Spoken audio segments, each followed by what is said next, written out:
Charge-sensitive amplifier designed for high-speed interface readout front-end ASICs. Abstract. This work addresses the design of charge-sensitive amplifiers and the impact of peaking time on high-speed interface readout front-end ASICs for 3D pixel detectors that require high timing precision. Document.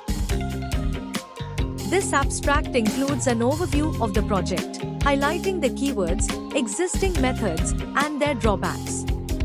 It explains the proposed method in detail, including a step-by-step implementation block diagram. The advantages and applications of the proposed method are discussed, along with the software and hardware requirements. PPT.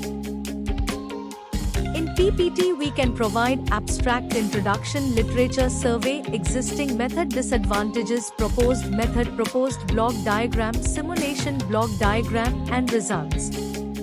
Advantages, applications, software and hardware requirements, conclusion, future scope, and references. Launch analog design environment. Begin by opening the extracted view of your circuit in the Virtuoso layout editing window. Navigate to Launch = Analog Environment to open the Virtuoso Analog Circuit Design Environment window.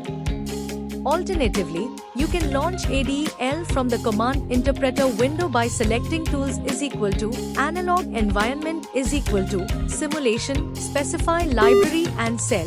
Upon launching ADEL, click on Setup = Design to specify the library and cell you wish to simulate, for example, Tutorial and Inventory. Setting up the analog simulator. Choose Simulator. In the Virtuoso Analog Design Environment, go to Setup = Simulator Directory Host, select Spectre as the simulator, define simulation files path, enter a path for your simulation files and results. It's recommended to keep all simulations in one directory for organization. If no specific path is provided, the simulation files and results will be saved under the directory from which Cadence was launched. Thank you for watching. For more details, contact 9030 333 433.